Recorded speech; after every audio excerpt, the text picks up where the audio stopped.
Hello everyone, my name is Dasom Choi from KAIST in South Korea. Today I'm going to present my research about how conversational AI with large language models can be integrated into everyday lives of autistic individuals. Autistic individuals may sometimes face challenges in navigating everyday lives, ranging from house chores and self-care to social interaction. When facing challenges, many individuals often turn to trusted caregivers such as parents or family members or seek advice from online communities. However, these human resources may not always be immediately available. Recently emerging conversational agents that leverage large language models such as ChatGPT are gaining attention as powerful information-seeking tools for autistic individuals. By simply typing to ChatGPT, they can easily access vast information and personalized responses anytime and anywhere.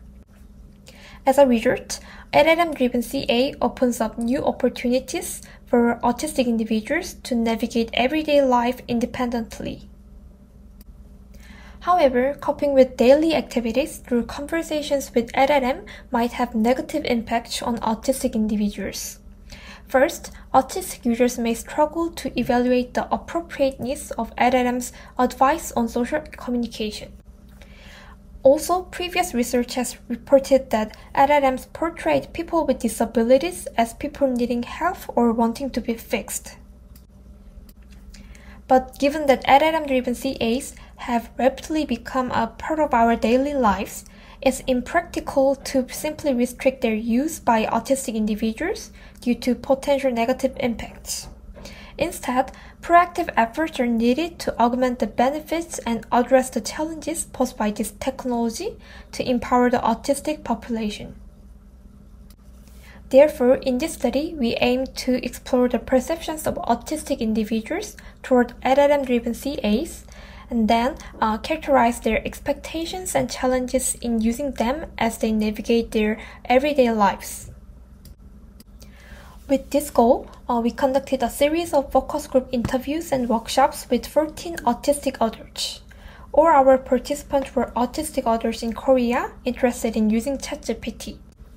6 of our participants had previous experience using ChatGPT, and the remaining 7 had heard of ChatGPT but had no experience using it.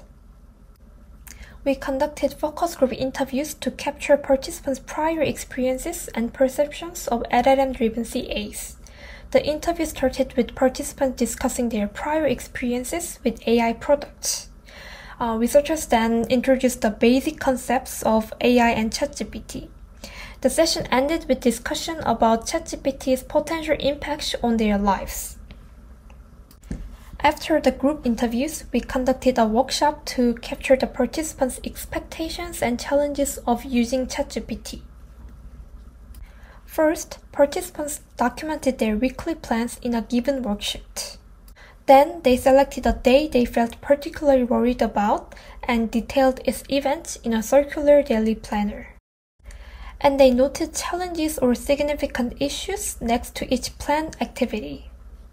Next, participants directly interact with ChatGPT to explore how to address their documented challenges with ChatGPT.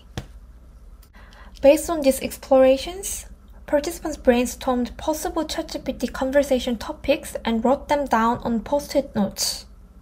The session concluded with a debriefing interview asking about the overall workshop experience.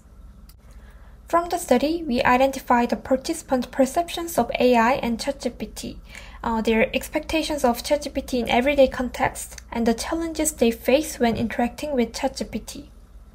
In this presentation, we will only cover the highlighted findings for the sake of time. For the full findings, please refer to our paper.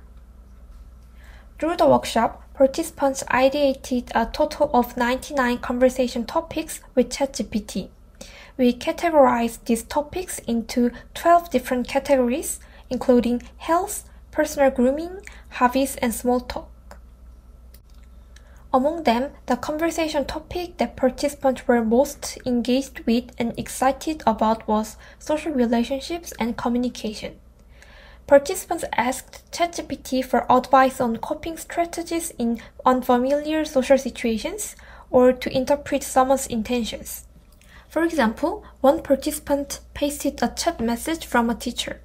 The teacher suggested a break in communication for a month, and our participants asked about the intention of this message to ChatGPT.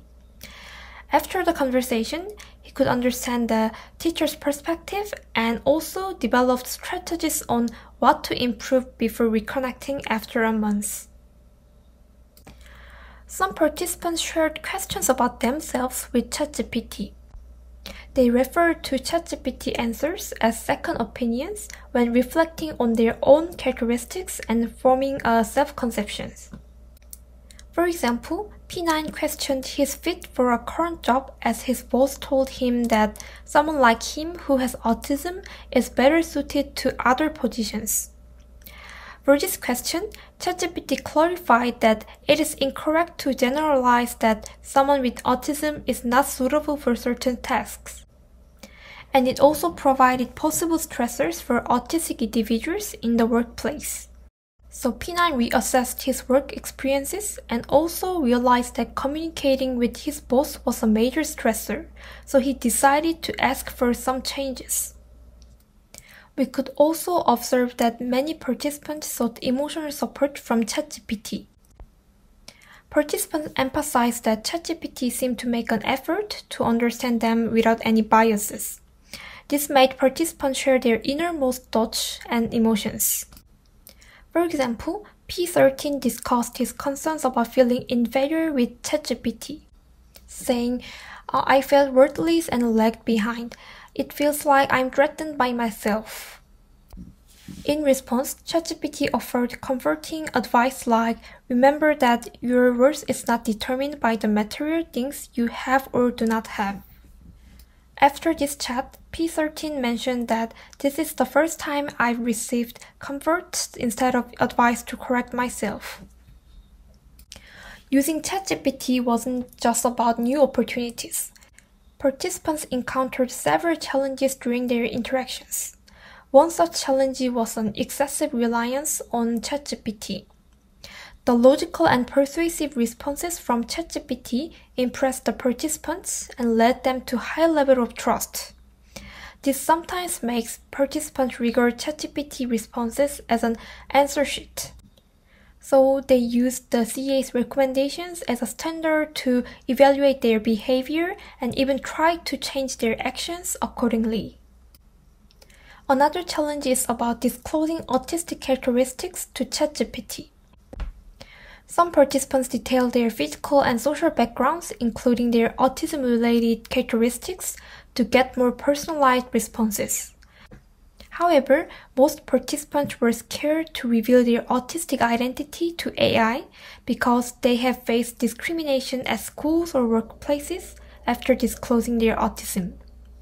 So participants said that if AI knew that they were autistic, it might exclude them in some way. With those findings, I will cover two main takeaways. First, we discussed the proactive adoption of technology by autistic individuals. Our findings shows that interacting with LLM-driven CAs can empower autistic users in addressing their daily issues by enhancing their independence, boosting confidence, and even advocating for their rights. In doing so, our workshop encouraged autistic individuals to develop scaffolds for integrating CAs into their daily routines. Participants first identified their own daily challenges and then examined whether CAs could effectively address these challenges. Through this process, autistic individuals were more than passive users simply learning how the technology works. They played an active role in shaping the use of technology to suit their specific needs and values. Based on it, we emphasized the need for an onboarding process that enables autistic people to recognize their own needs and define the role of AI in a self-guided manner. We next discussed the inclusive LLM-driven CA experience for the neurodiverse population. We saw that autistic individuals tended to compare their own behavior with the CA's responses and often adjusted their action according to its suggestions. An important point is that suggestions from CAs are likely to reflect the perspectives of neurotypical users, as they constitute the majority of LLM's training data. This raises concerns that interaction with LLM-driven CAs could potentially enforce normative behaviors defined by neurotypical society on autistic users.